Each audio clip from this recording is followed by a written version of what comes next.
Episode number 123. Dr. Manette sat meditating after these earnest words were spoken, and Mr. Lorry did not press him. "I think it probable," said the doctor, breaking silence with an effort, "that the relapse you have described, my dear friend, was not quite unforeseen by its subject." "Was it dreaded by him?" Mr. Lorry ventured to ask. "Very much." He said it with an involuntary shudder. "You have no idea how such an apprehension weighs on the sufferer's mind, and how difficult, how almost impossible, it is, for him to force himself to utter a word upon the topic that oppresses him." "Would he," asked Mr. Lorry, "be sensibly relieved, if he could prevail upon himself to impart that secret brooding to anyone, when it is on him?" "I think so. But it is, as I have told you, next to impossible. I even believe it, in some cases, to be quite impossible."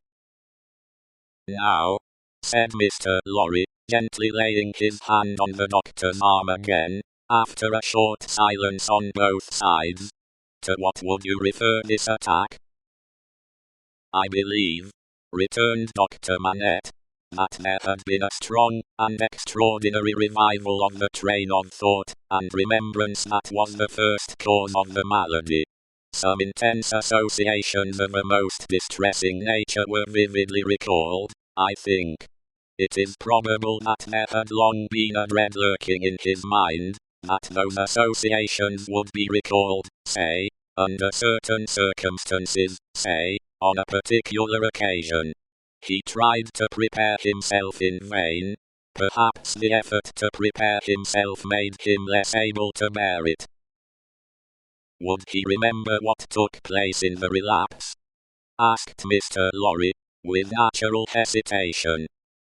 The doctor looked desolately round the room, shook his head, and answered, in a low voice, "Not at all." "Now, as to the future," hinted Mr. Lorry. "As to the future," said the doctor, recovering firmness, "I should have great hope. As it pleased Heaven in its mercy to restore him so soon, I should have great hope. He, yielding under the pressure of a complicated something, long dreaded, and long vaguely foreseen, and contended against, and recovering after the cloud had burst, and passed, I should hope that the worst was over."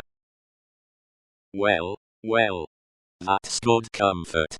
I am thankful," said Mr. Lorry.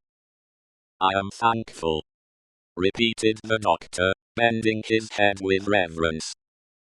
"There are two other points," said Mr. Lorry, "on which I am anxious to be instructed. I may go on?"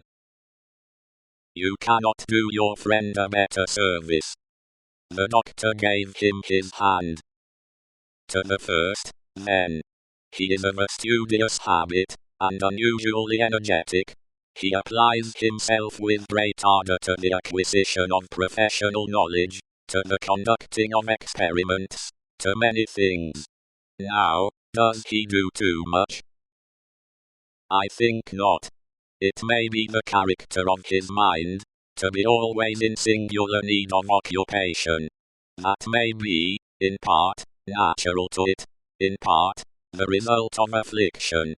The less it was occupied with healthy things, the more it would be in danger of turning in the unhealthy direction. He may have observed himself, and made the discovery,